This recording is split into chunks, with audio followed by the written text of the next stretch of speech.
nggak sih kalian jenuh di tengah pandemi? Pasti sering lah ya. Terus kalau misalkan kalian lagi jenuh, biasanya kalian ngapain? Nonton TV? Atau main HP? Dan sosial media? Kalau aku sih mending tidur. Tapi pernah nggak sih kalian ketika jenuh, kalian tuh mikir pengen cari hiburan dengan cara nonton TV. Tapi kartun sekarang udah makin dikit. Sinetron juga jalan ceritanya makin gak jelas. Terus mau nonton acara talk show, isinya cuma ngeliput kehidupan pribadi artis doang. Kadang suka mikir, memang acara kayak gitu tuh sesuai ya sama etika penyiaran. Terus, apa KPI memperbolehkan? Kalau misalkan kalian mikirin hal yang sama kayak aku, mending kita bahas aja. Pertama, televisi. Televisi merupakan media yang paling banyak dikonsumsi saat ini oleh masyarakat, terutama masyarakat Indonesia. Salah satu alasan kenapa televisi menjadi konsumsi publik yang paling banyak, karena televisi itu memuat konten yang sangat beragam, bisa saja memuat informasi, bisa bersifat edukasi, bisa bersifat rekreasi, dan memuat hiburan, serta yang lainnya. Apalagi di tengah pandemi kayak gini, di mana keadaan itu memaksa kita untuk diam di rumah, sehingga banyak masyarakat yang lebih memilih untuk diam di rumah dan menghabiskan waktu dengan menonton TV. Yang kedua, etika.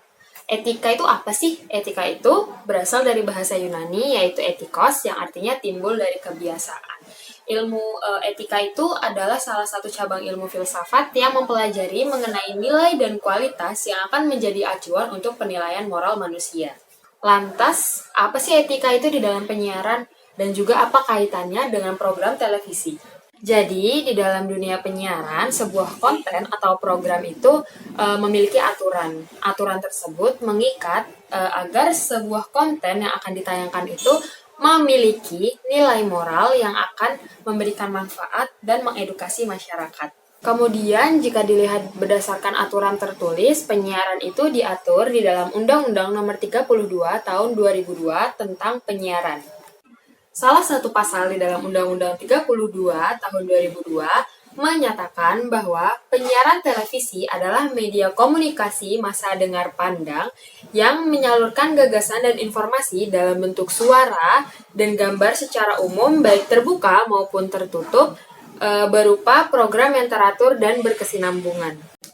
Jadi, berdasarkan pasal yang tadi udah aku sebutin, kita semua tuh bisa tahu kalau misalkan program dan acara yang ada di televisi itu milik publik. Jadi, konten atau program yang ditayangkan itu seharusnya memuat informasi yang berguna dan bermanfaat bagi masyarakat yang menontonnya.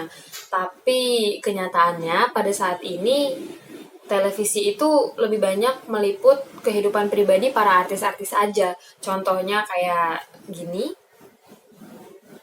dan juga kayak gini.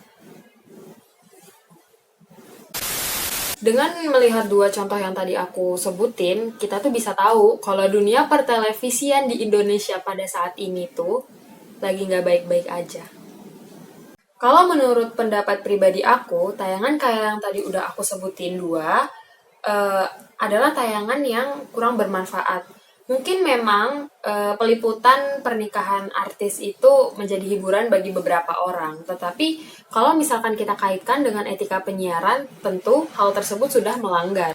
Karena masyarakat yang seharusnya bisa mendapatkan informasi dari program yang ditayangkan justru malah disuguhkan dengan konten yang bisa dibilang useless. Terus apa sih yang harusnya kita lakukan untuk menanggapi masalah ini? Jadi, kita sebagai penonton, sekaligus masyarakat Indonesia, seharusnya bisa mengkritisi permasalahan penayangan serupa agar kedepannya dapat memicu perubahan pada penyiaran di televisi.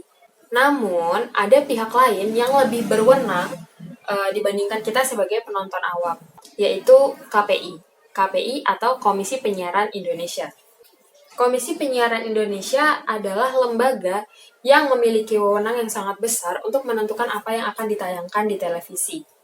Untuk menanggapi permasalahan mengenai peliputan pernikahan artis di televisi, Komisi Penyiaran Indonesia sudah melakukan dan memberikan peraturan baru.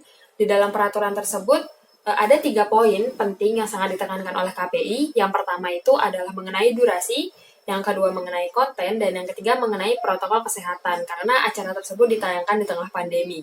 Tapi pada kenyataannya, apakah peraturan baru dari KPI itu sudah dilaksanakan dalam acara yang tadi saya jelaskan? Jawabannya jelas belum. Karena bahkan dapat kita ketahui sendiri dan lihat sendiri bahwa program tersebut bahkan berlangsung lebih dari 10 jam. Dengan durasi yang sepanjang itu, apabila konten tersebut diganti dengan acara yang lebih bermanfaat, memuat informasi atau edukasi, masyarakat akan mendapatkan ilmu yang lebih banyak dibandingkan hanya sekedar menonton artis menikah. Untuk menanggapi hal ini, saya beranggapan bahwa Komisi Penyiaran Indonesia dalam melaksanakan peraturannya masih belum tegas, dan juga para selebriti atau artis-artis yang merupakan public figure dan peran utama dari acara-acara yang ada di televisi terlalu mengekspos kehidupan pribadinya, sehingga menyebabkan dunia penyiaran pertelevisian di Indonesia mengalami kemerosotan yang sangat signifikan. Membuat para masyarakat yang biasanya melakukan aktivitas menonton TV mulai meninggalkan kebiasaannya tersebut dengan alasan acaranya nggak menarik.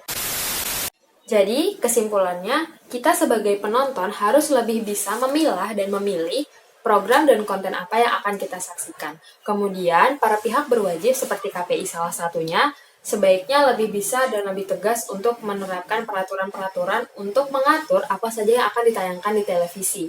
Kemudian, untuk para aktris dan aktor, sebaiknya lebih bisa untuk mengendalikan dan membatasi kehidupan pribadinya agar tidak menjadi konsumsi publik.